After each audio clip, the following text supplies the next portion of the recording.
नमस्कार साथियों, मैं आशीष आप सभी का बहुत बहुत स्वागत करता हूं आपके अपने YouTube चैनल हिंदी जगत में। साथियों, पिछली कार्यशाला हमारी समास पर रही है, जिसमें हम समास के 6 भेदों में से 3 भेद अव्ययी भाव समास, द्वंद्व समास और बहुब्रीहि समास का अध्ययन कर चुके हैं। साथियों, इसी कड़ी में आज की हमारी जो कार्यशाला होगी शेष 3 समास पर होगी, जिनकी हम परिभाषा उदाहरण पर विस्तृत चर्चा करेंगे। साथियों, उससे पहले जिन साथियों ने अभी तक हिंदी जगत अर्थात यह चैनल सब्सक्राइब नहीं किया है, उन साथियों से गुजारिश है कि वो चैनल को सब्सक्राइब कर लें और बेल आइकन को भी प्रेस कर लें, जिससे जो वीडियोज हैं वो आसानी से आपको मिल सके और आने वाली सभी परीक्षाओं में वो एक दिवसीय हो या जिनमें हिंदी भाषा या हिंदी व्याकरण से प्रश्न पूछे जाती है, अगर ये टॉपिक है सिलेबस में, पाठ्यक्रम में, तो आपके लिए अत्यंत लाभकारी होगा। साथियों, चलिए साथियों सीधे आते हैं। जो चौथा समास है, 6 समास में से जो चौथा है वो है तत्पुरुष समास। तत् एक शब्द, पुरुष शब्द में ही परिभाषा छिपी हुई है। साथियों, देखते हैं परिभाषा क्या कह रही है कि जिस समास में बाद का पद अर्थात उत्तर या अंतिम पद कह लीजिए प्रधान हो तथा दोनों पदों के मध्य कारक चिन्ह, व्याकरण में आपको कारक पढ़ाया गया, 8 प्रकार के हिंदी में कारक होते हैं, तो कह रहा है कि अगर दोनों पदों के मध्य कारक चिन्ह हो तो वहां तत्पुरुष समास हो। जैसे राह खर्च, 2 शब्दों से मिला हुआ शब्द है। अब कह रहा है जब विग्रह करेंगे बनेगा राह के लिए खर्च, तो यहां बात राह की नहीं हो रही है, खर्च की हो रही है, उस धन की, उस व्यवस्था की हो रही है कि राह पर चलते हुए जो आपको खर्च करना है। बाद का पद है, राह के लिए जो खर्च दिया जा रहा है, पैसा दिया जा रहा है या अन्य प्रकार की व्यवस्था जो भी की जा रही है राह के रास्ते के लिए, उसकी बात की जा रही है। बाद का पद यहाँ प्रधान हो गया, के लिए संप्रदान कारक में के लिए विभक्ति आती है। साथियों, ये कह रहा है कि जिस समास में बाद का पद उत्तर पद या अंतिम पद प्रधान हो तथा दोनों पदों के मध्य कारक चिन्ह हो तो वहां तत्पुरुष समास होता है। जैसे राह खर्च, राह के लिए खर्च। साथियों, विशेष तथ्य, अब इसमें कुछ विशेष बातें कर ली जाती हैं। साथियों, ये ध्यान रखिएगा बिल्कुल, इसमें हमेशा अंतिम पद की प्रधानता होगी, अंतिम पद की प्रधानता होगी। ये इसलिए बताया जा रहा है कुछ विशेष प्रश्न जो होते हैं वो इससे पूछ लिए जाते हैं परिभाषा और विशेषताओं के आधार पर। अगला कह रहा है पूर्व पद संज्ञा भी हो सकता है और विशेषण भी हो सकता है। क्या होता है? संज्ञा और विशेषण में से कुछ भी हो सकता है। अब अगला पॉइंट कह रहा है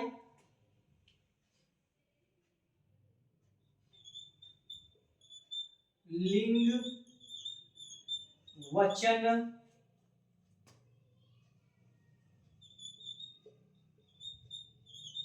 अंतिम पद के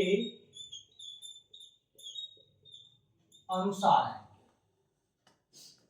खर्च किया जाता है, की जाती है, ठीक है, जो अंतिम पद होगा उसी के अनुसार लिंग और वचन आएंगे हमेशा। अगला है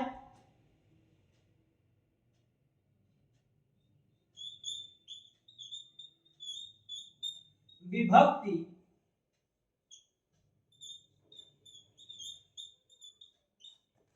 चिन्ह के आधार पर 6 भेद हैं। किसके? तत्पुरुष समास के। ये इससे कुछ विशेष तथ्य, विशेष पॉइंट है। साथियों, बिल्कुल ध्यान रखिएगा, हमेशा के लिए याद रखिएगा, ये याद रखने योग्य भी है। ये साथियों, प्रश्न वर्तमान परिस्थिति में प्रश्न किसी भी प्रकार से बन सकते हैं, वो आपकी परिभाषा से हो सकते हैं, उदाहरण से हो सकते हैं, या उनकी विशेषताओं पर भी प्रश्न हो सकते हैं।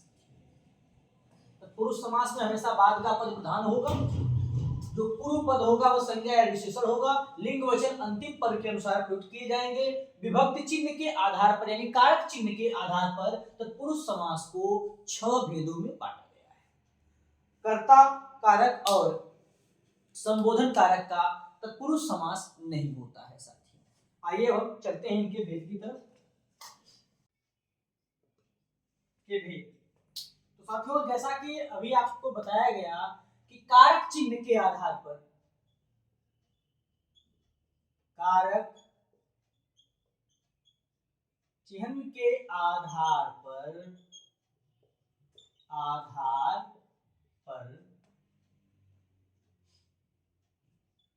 6 भेद हैं।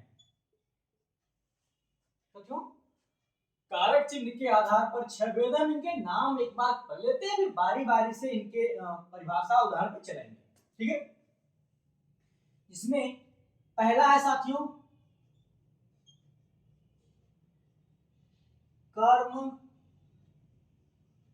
तत्पुरुष, या इसे साथियों द्वितीय तत्पुरुष भी कहा जाता है। द्वितीय तत्पुरुष भी कहा जाता है जब भी कर्म तत्पुरुष द्वितीय तत्पुरुष समास। साथियों अगला है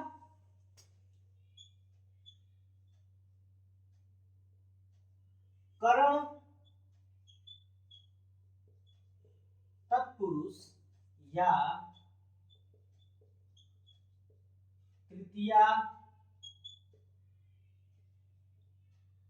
तत्पुरुष समास। अगला है साथियों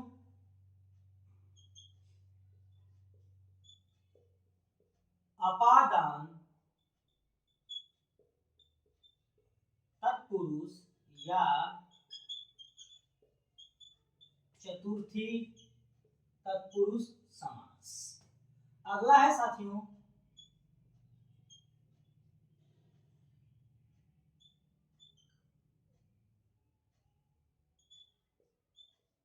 संप्रदान तत्पुरुष या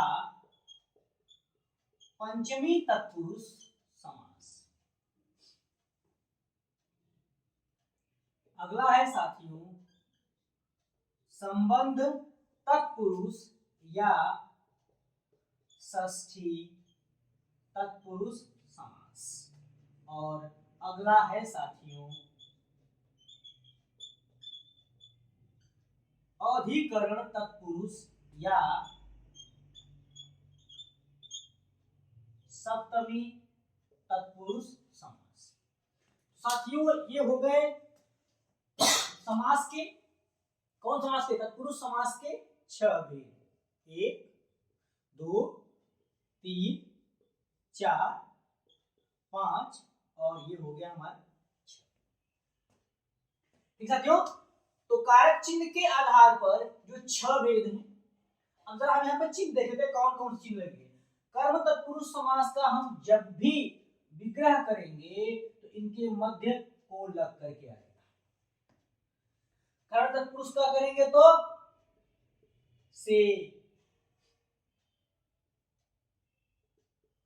द्वारा आदि लग करके आ सकता है। अपादान तत्पुरुष का जब भी करेंगे तो यहां भी से लगेगा, लेकिन ये से जो होगा अलगाव कर रहा होगा, ठीक है, दूर कर रहा होगा। संप्रदान पंच, ठीक है, इसमें के लिए का बोध होगा। साथियों विभक्ति चिन्ह क्या आएगा विग्रह करेंगे? के लिए आएगा। संबंध में का, की, के आदि इसमें आएंगे साथियों। और अधिकरण में जो विभक्ति चिन्ह होती है साथियों में अथवा पर आपको दिखाई पड़ेगा। तो जब समास विग्रह करेंगे तो को दिखे तो कर्म तत्पुरुष, से या द्वारा दिखे कर्म तत्पुरुष, से जो अलगाव कर रहा हो तो अपादान तत्पुरुष, के लिए दिखे तो संप्रदान तत्पुरुष या पंचमी तत्पुरुष, काकी के दिखे तो संबंध तत्पुरुष या षष्ठी तत्पुरुष, में या पर दिखे तो अधिकरण या सप्तमी तत्पुरुष होता है साथियों। अब साथियों हम बात करेंगे एक एक तत्पुरुष समास पर बात करेंगे और इनके कुछ उदाहरण भी अभी हम देखेंगे साथियों। ठीक है साथियों।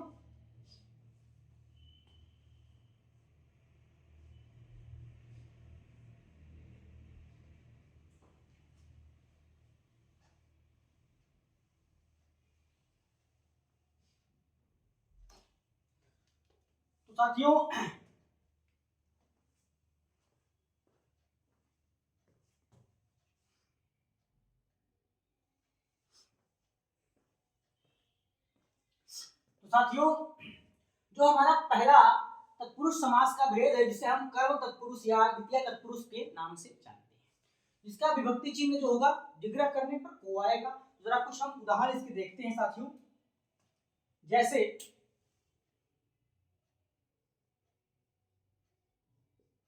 स्वर्ग प्राप्त, ठीक है साथियों,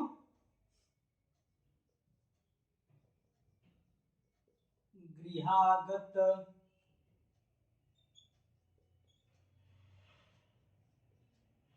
आशातीत,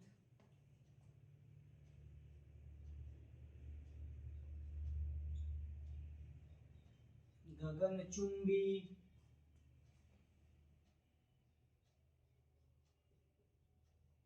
मनोहर,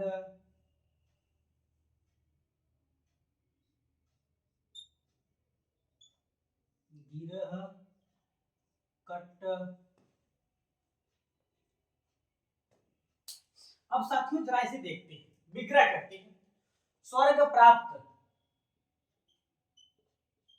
स्वर्ग को प्राप्त, गृहागत, गृह को आगत या आया हुआ, आशा को अतीत, गगनचुंबी, गगन को चूमने वाला, मनोहर, मन को हरने वाला,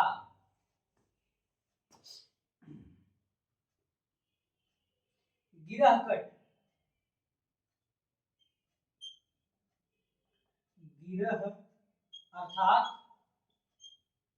जेब, गिरह जेब को काटने वाला। तो साथियों इसमें क्या दिखाई पड़ा आपको, सब में को विभक्ति आई, सब में आई हुई है। तो इस प्रकार से हम विग्रह करके आसानी से पहचान सकते हैं। ठीक है। अब इसी कड़ी में साथियों स्वर्ग प्राप्त, स्वर्ग को प्राप्त, गृहागत, गृह को आगत यानी घर को आया हुआ, आशातीत, आशा को अतीत, ठीक है, गगनचुंबी, गगन को चूमने वाला, मनोहर, मन को हरने वाला, और गिरहकट, गिरह मतलब जेब होता है साथियों, जेब काटने वाला, जेब कतरा। अगर हम जेब कतरा भी लिख दें कि जेब कतरा में कौन सा समास है तो भैया हो जाएगा तत्पुरुष समास। ठीक है, तत्पुरुष समास में कौन सा, कर्म तत्पुरुष समास, जेब कतरा काटने वाला। ठीक है, यानी बाद वाले पद में ही कर्म की विभक्ति दिखाई पड़ रही है साथियों। ठीक है, चलिए साथियों अब हम इसी का दूसरा रूप देखते हैं। दूसरा क्या है, इसका दूसरा भेद है वो है करण तत्पुरुष। इसमें आपको से विभक्ति दिखाई पड़ेगी और ये से साधन होगा साथियों। उदाहरण के थ्रू हम चलते हैं, उदाहरण चलते हैं साथियों उसको लेकर के हम। तो ये हो जाएगा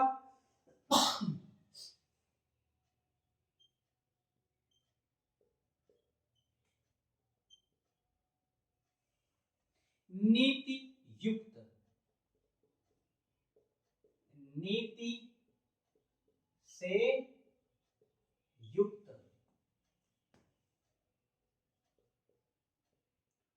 वाक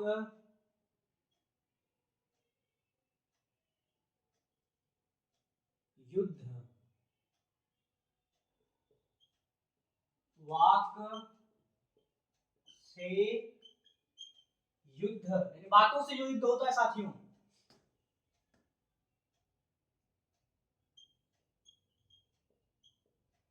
ईश्वर दत्त, हमने पहले भी बताया था कि से या द्वारा इसमें दिखाई पड़ेगा। ईश्वर द्वारा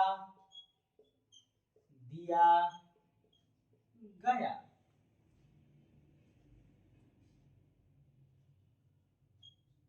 रोग ग्रस्त, रोग से ग्रस्त।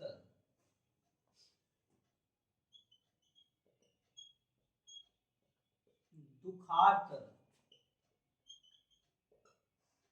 दुख से आर्त, यानी कि पीड़ित।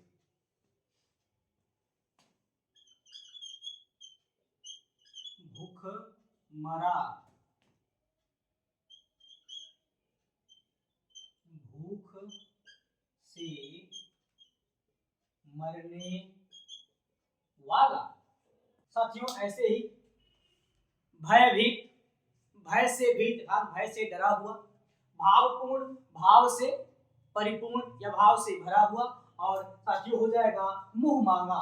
ठीक है, मुंह से मांगा गया या मांगा हुआ। ठीक साथियों, तो ये जो है हमारे वो करण तत्पुरुष के हैं। बस बिल्कुल आसान है, विग्रह करेंगे जहां पे हमें विभक्ति चिन्ह दिखाई पड़ जाएगा। जिस प्रकार अगर यही से इनको अलग करा, नीति से युक्त, ये जुड़ा हुआ है, पूर्ण है, अगर ये अलगाव करता, दूर करता, तो ये हो जाता हमारा अपाद। ठीक है, अब कर्ण के बाद जो कर्ण पुरुष के बाद जो हमारा तीसरा है वो है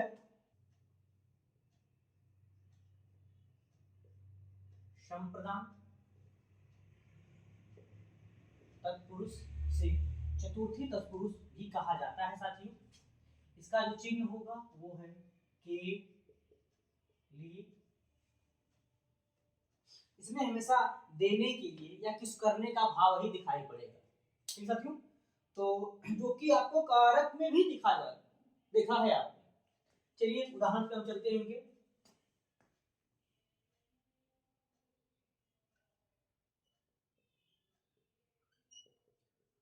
हथकड़ी अर्थात जब विग्रह करेंगे तो बनेगा हाथ के लिए कड़ी या जंजीर। देखिए साथियों, के लिए यहां भी आया।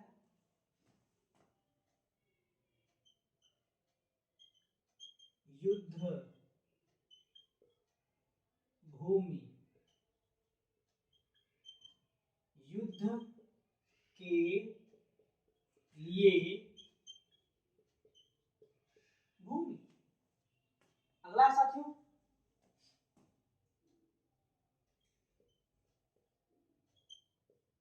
रसोई घर। रसोई मतलब व्यंजन भोजन के लिए घर। साथियों विग्रह करने पर आपको ये दिखाई पड़ जाएगा बड़ी आसानी से।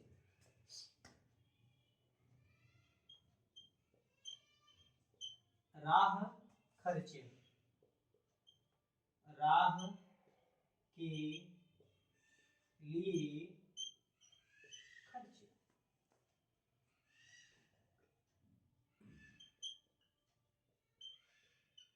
विद्यालय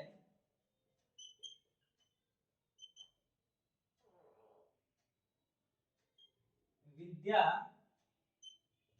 के लिए आलय या घर।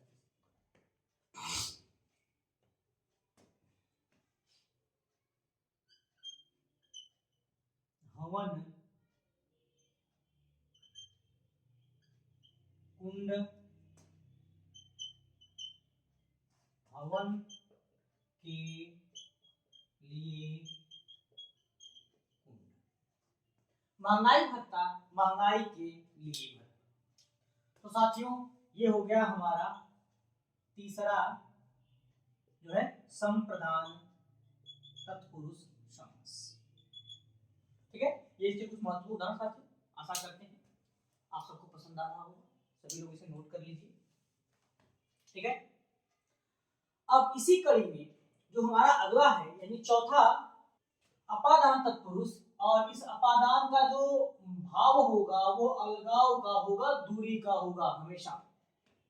यानी जब समास विग्रह करने पर एक पद दूसरे पद से अलग होने का भाव दिखा रहा हो तो वहां क्या हो जाएगा, हाँ अपादान तत्पुरुष हो जाएगा।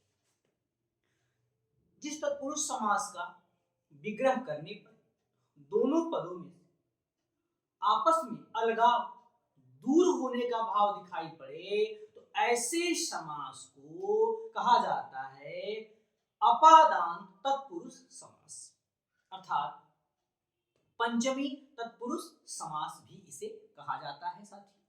जो कारक के चिन्ह होती है वो यहां भी है से, और यह से अलगाव करेगा। जैसे साथियों धर्म भ्रष्ट। अब देखिए साथियों धर्म भ्रष्ट अर्थात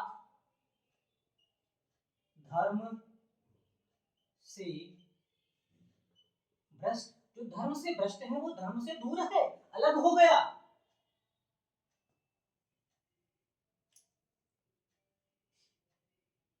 ऐसे ही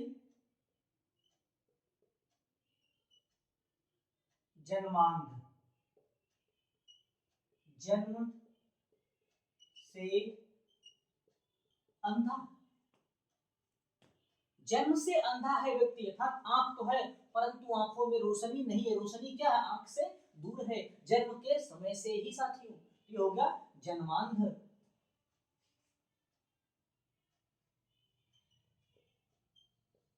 देश निकाला, देश से निकाला हुआ या गया। साथियों अगला है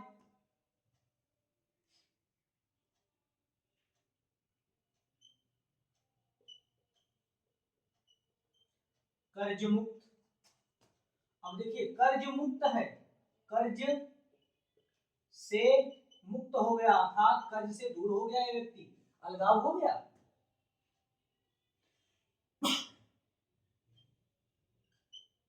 काम चोर, काम से जी चुराने वाला, काम से जी चुराने वाला उसे क्या कहते हैं, काम चोर।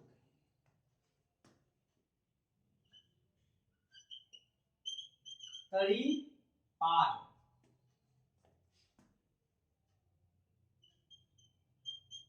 मूल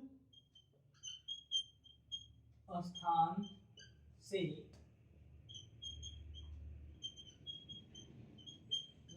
निष्कासित, मूल स्थान से निष्कासित। इस तरह बंधन मुक्त, बंधन से मुक्त, पथ भ्रष्ट, पथ से भ्रष्ट, जहां से आ जाए और से दूरी दिखाए, अलगाव दिखाए तो वहां अपादान तत्पुरुष या पंचमी तत्पुरुष हो जाता है साथी। ठीक है, अब साथियों इसी कड़ी में हम आगे चलते हैं। अब अगला है साथियों हमारा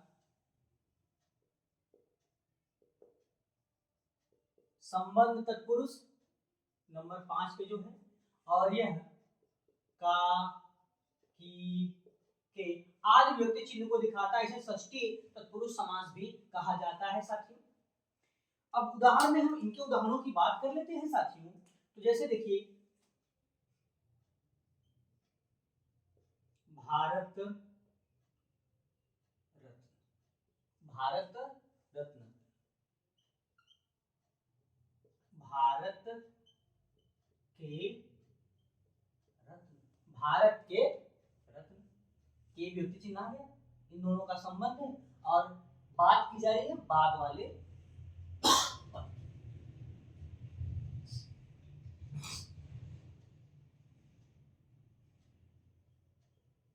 वन माली, वन का माली,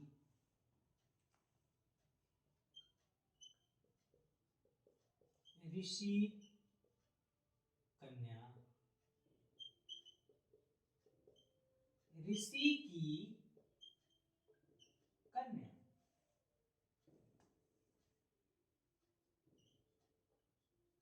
राम नाम विग्रह करेंगे, राम का नाम,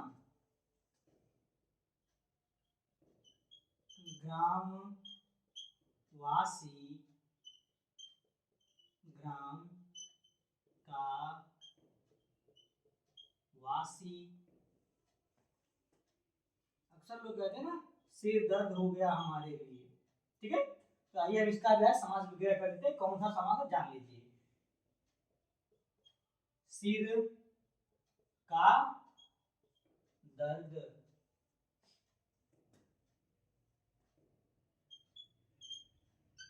जल धारा, जल की धारा।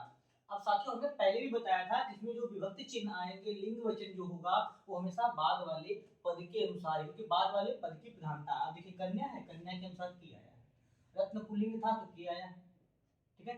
माली पुल्लिंग था तो का आया है, नाम पुल्लिंग शब्द है का आया है, वासी पुल्लिंग शब्द है का आया है, दर्द पुल्लिंग शब्द है का आया है, किंतु धारा होती है और धारा के साथ की का प्रयोग किया गया है, ठीक है।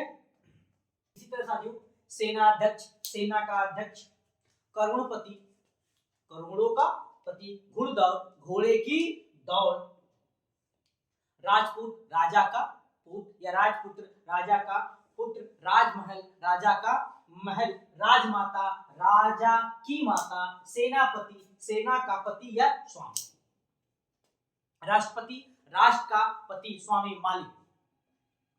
फिर साथियों तो जिनमें का के की विभक्ति जो हम इनको अलग करें, समास विग्रह करें, तो जिनके मध्य का के की इत्यादि आ जाएं तो वहां क्या होगा, संबंध तत्पुरुष होगा या फिर षष्ठी तत्पुरुष समास हो जाएगा साथियों। ये था हमारा पांचवा।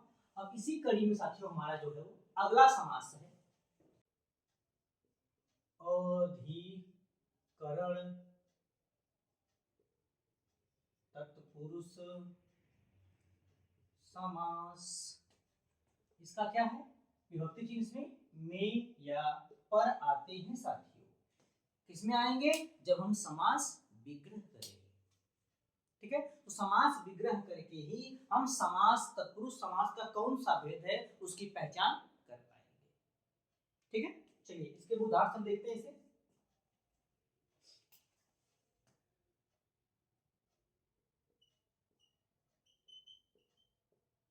कार्य कुशल, कार्य में कुशल,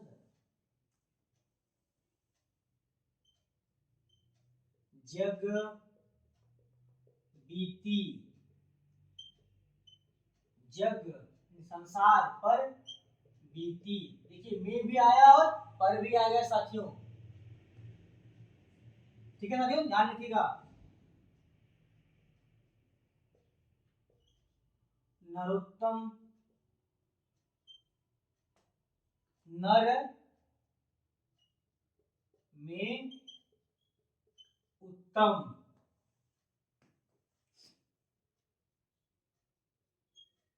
कवि राज,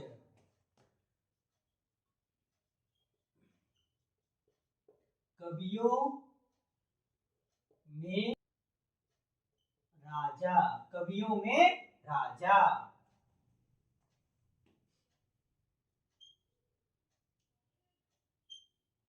वाक कुशल, वाक यानी बात में कुशल,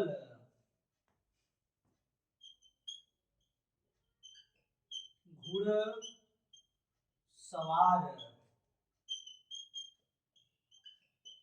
घोड़े पर सवार, पदारूढ़ पद पर आरूढ़, अंकस्त अंक में, अस्त यानी स्थिर, आप बीती आप पर बीती था, स्वयं पर बीती, आनंद मग्न आनंद में मग्न, नगर प्रवेश नगर में प्रवेश। तो जब दो पद आए और उनका विग्रह किया जाए तो उनके मध्य विभक्ति चिन्ह कारक चिन्ह दिखाई पड़ते हैं तो उसे कहते हैं तत्पुरुष समास। अब तत्पुरुष समास में जिस प्रकार के कारक चिन्ह आएंगे उस प्रकार का तत्पुरुष समास का नाम ले लिया जाएगा। जब में पर आएगा तो कहा जाएगा अधिकरण तत्पुरुष समास।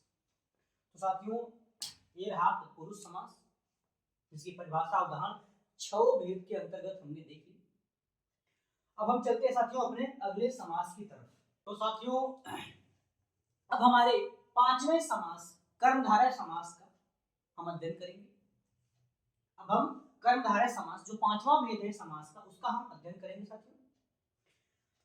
तो जैसा कर्मधारय जिस प्रकार से इसकी कर्म की धारणा होती है उसी प्रकार इसका नामकरण भी किया गया है, यानी इसके कर्म के आधार पर, इसके रूप के आधार पर ही इसका नामकरण किया गया है।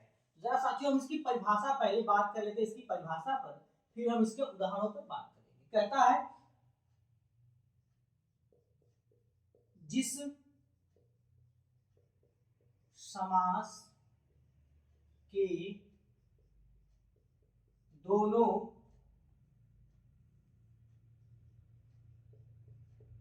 पदों के बीच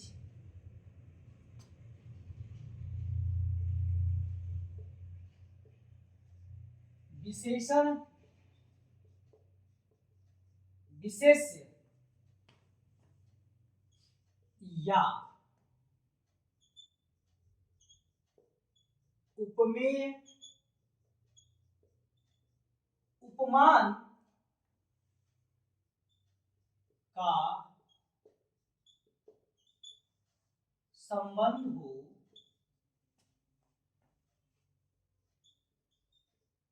वहां कर्मधारय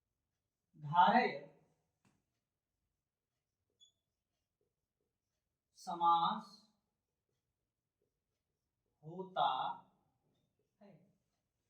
जैसे अब उपमेय उपमान की हम जरा बात करते हैं साथियों, या विशेष विशेषण की। अर्थात ये कह रहा है कि जब एक पद संज्ञा हो एक पद विशेषण हो उनके मध्य समानता या तुलना दिखाई जाएगी। ठीक है, एक दूसरे का समानता या तुलना की जाएगी तो ऐसे पदों को क्या कहते हैं, कर्मधारय समास का पद कहा जाता है। जैसे साथियों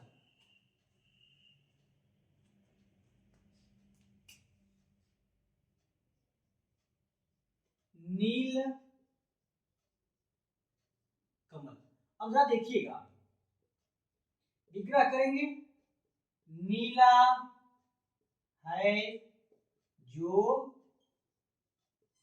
कमल, एक रंग है और एक संज्ञा है। तो जो रंग है वो विशेषण हो गया और जो एक संज्ञा है कमल।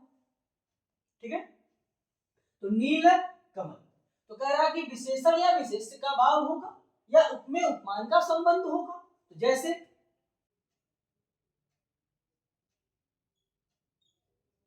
कमल नयन, कमल रूपी नयन। नील कमल, नीला है जो कमल, यानी कमल के रंग की विशेषता बताई गई नीला शब्द द्वारा, यानी विशेषण हो गया, ये संज्ञा हो गई।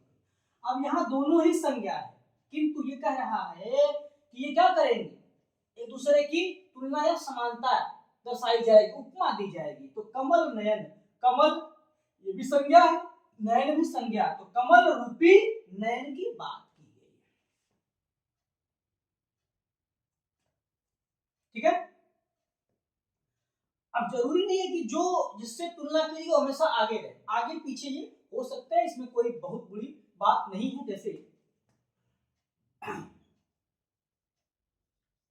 चरण कमल, अब सब देखिए चरण कमल, यहाँ कमल जिससे उपमा दी गई, इसके समान बताया गया नयन को, वो पहले है और इसमें क्या है बाद में। तो कभी उपमेय पहले होगा उपमान बाद में होगा, कभी उपमान पहले होगा उपमेय बाद में होगा, लेकिन इनके मध्य उपमेय उपमान और विशेषण विशेष्य का भाव होगा तो वहां सदैव क्या हो जाएगा, कर्मधारय समास हो जाएगा। चरण कमल विग्रह करेंगे तो ये फिर हो जाएगा कमल रूपी चरण।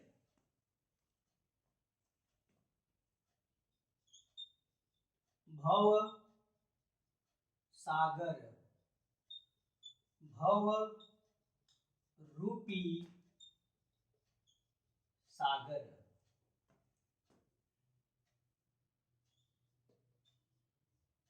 मंद बुद्धि, मंद है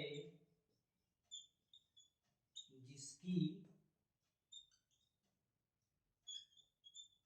बुद्धि, मंद है जिसकी बुद्धि, महात्मा महान है जो आत्मा। गोला घर, गोल है जो घर, प्रिय सखा, प्रिय है जो सखा, शुभागमन, शुभ है जिसका आगमन, राम दीन, दीन है जो राम, नराधम, नीच है जो नर, या नरों में जो है नीच कह सकते इस प्रकार से। प्रभु दयाल, दयालु है जो प्रभु, शिव दीन, दीन है जो शिव, राम दयाल, दयालु है जो। अब साथियों कभी कभी केवल विशेषण वाले पद भी आ जाते हैं, कभी कभी केवल विशेषण वाले पद भी आ जाते हैं, तो वहां भी क्या होंगे, जो होता है वो कर्मधारय समास। जैसे मोटा ताजा, और एक बात ध्यान रखिएगा, इनके मध्य भी योजक चिन्ह लगा होगा तो भ्रमित हो करके द्वंद्व समास मत कह दीजिएगा। हाँ, इसका विग्रह कैसे होगा, हाँ ये आपने बात सही की, इसका विग्रह पूछा जाएगा तो कहेंगे जो मोटा है, जो ताजा है, ये इसका विग्रह होगा साथियों। ऐसे ही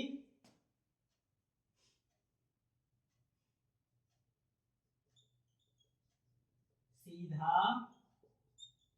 सादा, ठीक है, जो सीधा है जो सादा है, भला बुरा, जो भला है जो बुरा है। अब भला बुरा द्वंद्व समास में भी आता है, ठीक है।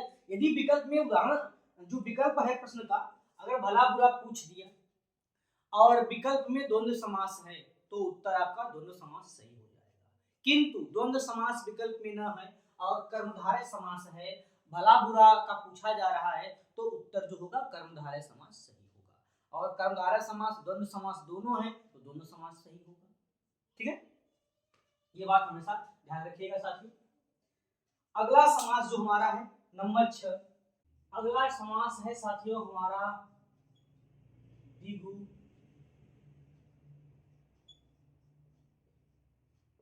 समास। ये समास का छठा और आखिरी भेद है साथियों। इसमें बस थोड़ी सी बात आपको ध्यान रखनी है, सबसे बड़ी बात ध्यान रखनी है परिभाषा में, जिस समास का पूर्व पद अर्थात पहला पद संख्यावाची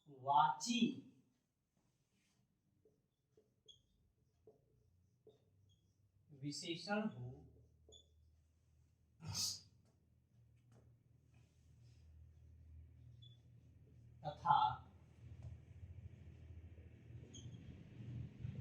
समस्त पद समूह का बोध कराए वहां द्विगु समास होगा। साथियों एकदम ध्यान दीजिएगा, बहुत ही महत्वपूर्ण बात की गई है। द्विगु समास, जिस समास का पूर्व पद अर्थात पहला वाला पद क्या हो, संख्यावाची विशेषण हो, तथा समस्त पद यानी समास की जब प्रक्रिया पूर्ण हो तो वो समूह का बोध कराने लगे, तो उसे क्या कहेंगे, द्विगु समास कहेंगे साथियों। जैसे तुरंत उदाहरण से इसे देखते हैं, आसानी से हमें समझ में आ जाएगा। जैसे अष्ट धातु, अब इसका हम विग्रह करते हैं। अष्ट धातु का मतलब क्या होता है, 8 धातुओं का समूह। ठीक है, अगला है साथियों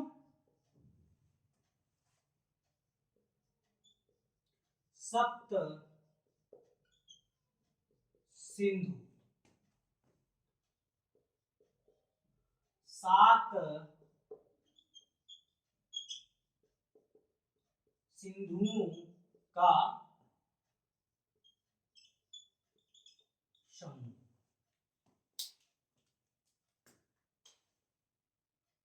अगला है साथियों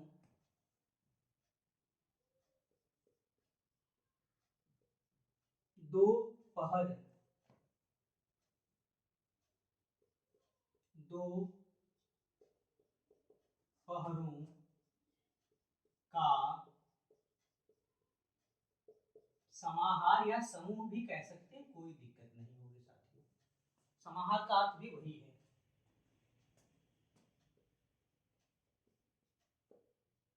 तिरंगा, 3 रंगों का समूह कहिए या समाहार।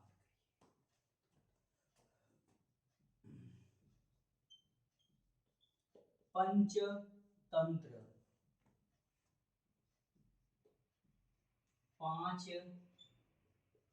तंत्रों का समाहार।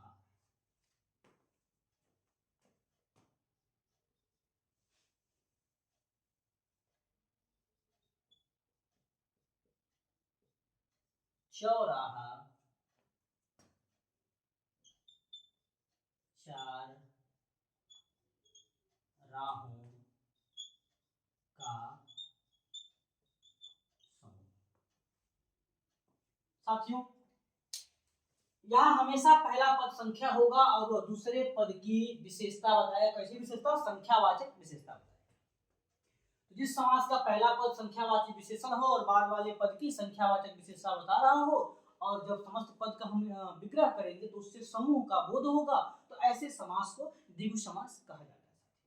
दुपट्टा, 2 पट्टों या पट्टियों का समूह। त्रिभुज, 3 भुजाओं का समाहार या समूह। ठीक है, चतुर्भुज, 4 भुजाओं का समूह। ठीक, सतसई, 700 दोहों वाली या समये वाली की बात का शताब्दी, 100 वर्षों का समूह। त्रिभुवन, 3 भुवनों का समूह। ठीक साथियों, त्रिवेणी, 3 नदियों का समूह, नदियों का समूह। पंसेरी, 5 शेर का समूह यानी 5 किलो का समूह। जो पसेरी गांव में हम कहते हैं ना, 1 पसेरी, 2 पसेरी, 3 पसेरी, उसे पंसेरी कहा जाता है साथियों। पंचवटी, 5 वट वृक्षों का समूह। इस प्रकार से समास विग्रह करने पर जिनसे समूह या समाहार का बोध होगा, ऐसे पद वाली समास को द्विगु समास कहा जाएगा साथियों। ठीक है, चतुर्भुज साथियों भगवान विष्णु का भी नाम है, 4 भुजाएं हैं जिसकी। तो अगर विकल्प में चतुर्भुज आया हुआ है, प्रश्न चतुर्भुज के बारे में आपसे समास पूछा जा रहा है, चतुर्भुज में कौन सा समास है साथियों। तो एक बात हमेशा ध्यान रखिएगा साथियों, द्विगु समास तत्पुरुष समास के अंतर्गत आता है। तो यदि विकल्प में तत्पुरुष अरे क्या बोलते विकल्प में द्विगु और बहुब्रीहि समास दोनों हो, चतुर्भुज का उत्तर सदैव बहुब्रीहि समास हो। बहुब्रीहि समास यदि विकल्प में नहीं है और चतुर्भुज में समास पूछा जा रहा है तो आपका द्विगु समास यानी चार भुजाओं का समूह हो जाएगा तो होगा। इस बात का हमेशा ध्यान रखिएगा। उत्तर देना और उत्तर को सही कर लेना दोनों में थोड़ा अंतर होता है। आपको आ रहा है, जल्दी जल्दी बोले जा रहे हैं, जरूरी नहीं है कि सब सही निकल जाएगा। थोड़ा सा सोचिए, समझिए और उत्तर देने का प्रयास करिएगा। आसानी से आपका जहां आपको क्लिष्टता कठिनाई आएगी तो आप थोड़ा सा ध्यान लगाइए, शांत होइए और फिर चयन करिए, तो निश्चित है कि चयन जो होगा आपका सही होगा। साथियों, आज का जो निर्णय होता है या निर्णय कभी भी लिया जाए तो बिना सोचे समझे नहीं लिया जाना चाहिए, क्योंकि साथियों आज का निर्णय आने वाले समय का